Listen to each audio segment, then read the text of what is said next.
Hi, Bighara here, and here is a video response to Samwise7RPG's GM Syndrome video. And I just watched it this morning, and it resonated a bit because I think I am a fellow sufferer of GM Syndrome. Couple quick thoughts on the subject. I do know totally what you're talking about, Tim.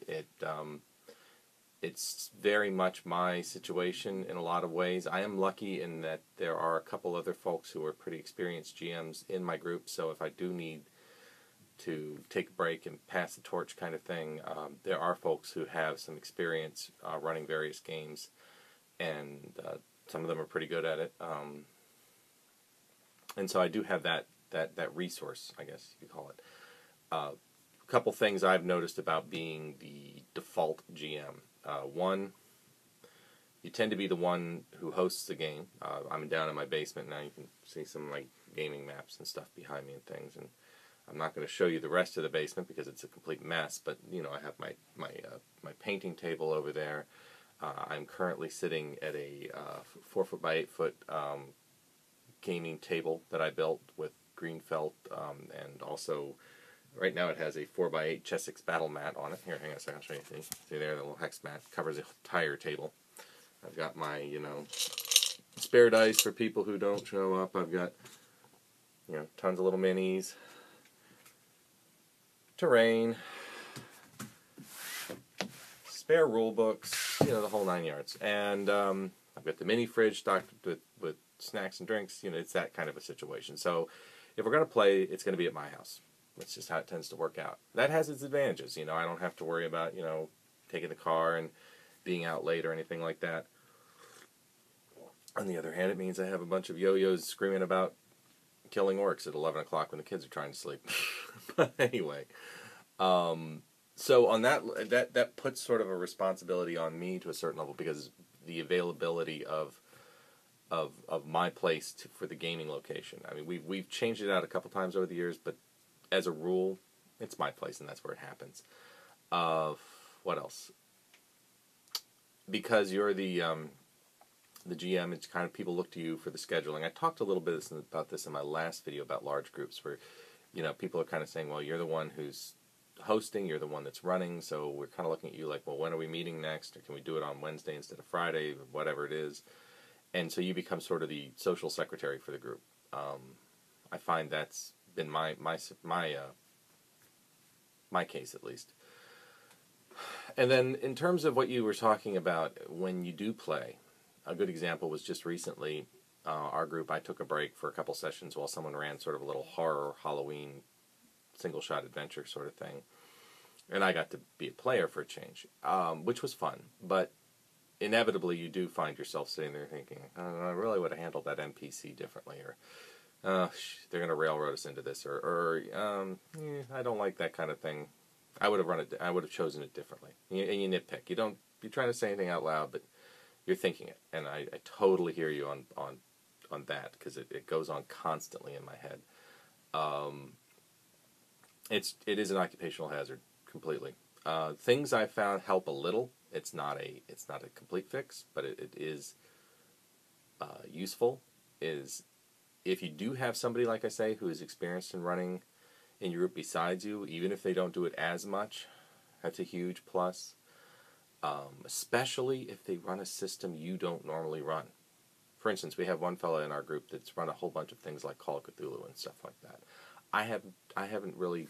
I played it. I'm familiar with the system. I own it. I love this. I love that stuff. I like to introduce little bits of horror and things into my game, but that's not my normal game as a GM. That's not the system or the kind of system I have the most experience with. So that takes me out of myself a little bit as a GM, because it's not only is it a very different style in terms of genre, which is another good way to do it, to say if you usually are a fantasy GM, play a sci-fi game or something like that. The other thing is, if I'm normally running Labyrinth Lord or D&D or something like that, to play something like Call of Cthulhu, again, slightly different mechanics, so you don't have like all the monster stats memorized or something like that. Oh no, we've got to have silver for this one or whatever. That helps a little bit. And it also is useful to maybe do it with a certain level of regularity. In other words, having something where it's like, well, I want to run this adventure, and when we're done with this adventure, let's take a break and do something else. And we can come back to this campaign if people want, but if people want to move on to something new, that's fine. One of the things I've jettisoned a little bit over the years to just shift topics slightly is I'm no longer trying as hard to run the extended campaign. You know, the idea that they start at first level and they're going to get up to 20th level or something like that. As cool as that is on a certain level, as an old grump and everything, you know, you get old, you're middle aged, you're married, you have a job, you know, all this stuff.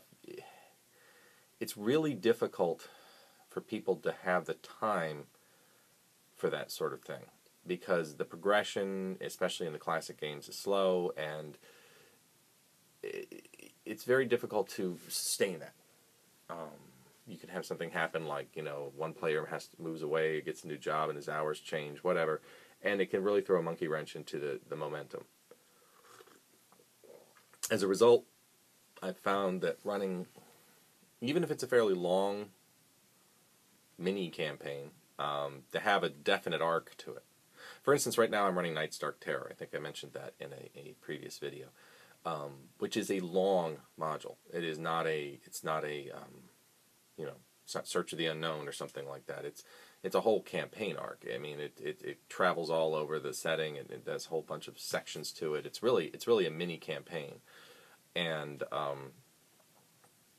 as a result, it's taking many sessions. I think we're going to have our 12th session tomorrow night. I think that's right. I have to check my Obsidian Portal thing, but I'm pretty sure it's session 12. And they're not even, they're almost halfway through it. So, you know, you're talking about something that'll probably take us 20 sessions to do. That's a long time. You know, that's 6 months or so, even if you're meeting almost every week. But there's something that gives people that psychological compartmentalization. And as a GM, that helps me, because I kind of say, I'm trying to get to this point. And when I get to this point, if I want to take a break, I can. But there's nothing that says, you know, assuming they live, that they can't keep going from there. And I find that handy. And I can also find it handy to give somebody a notice saying, hey, listen, in the next month, we're going to finish this, and I think I'm going to be about ready for a break. How about somebody else think of something else to run for a few weeks or something? Another thing I find handy is something like a board game night, where we'll break out something, you know, Settlers of Catan, Talisman, you know, whatever, and just play something that's not even an RPG, but just get together, hang out, and nobody has that pressure on them, and nobody's sitting there nitpicking it, because it's a board game, and it's a totally different mentality. I think if I had more people in my group who were into things like minis, we'd probably do something like a skirmish night, where we'd run something like Song of Blades and Heroes, or if I were into more Games Workshop stuff, you know, Warhammer 40K or whatever. We'd do something like that, where, you know, people would come over and let's just, you know, move the minis around on the table and you know, kill each other or something like that. And I think that would be oops, sorry, I hit the table there. I think that would be a good way too. But board games kind of fulfill the same niche in that regard. So I find those things helpful. The other thing, which I haven't had as much chance to do as I'd like because of just the travel and stuff, are cons. And I know that Tim does a lot of cons, at least local ones. And I don't know if he's found this to be true. But when I went to GaryCon last March, it was really neat because I didn't run anything. I didn't GM anything while I was there. I played in a couple of minis games, and I played some RPGs, and you know, it was great because it was totally, all pressure was off, and it wasn't something like it was in my regular group. So I had there was different chemistry at the table because there were different players, people I didn't know, a GM I'd never played under before, in some cases a system I've never played. So it was great to kind of take you out of yourself a little bit. So I find those things handy, but I do think that as far as the GM syndrome goes, it is, you know, it is a real thing, or at least it's a good name as any for it, and it can be a problem. I think there are ways to ease off on it, but the fact is, if you've chosen that path, young Padawan, you know, forever will it dominate your destiny. That's all I got to say for now. Take it easy.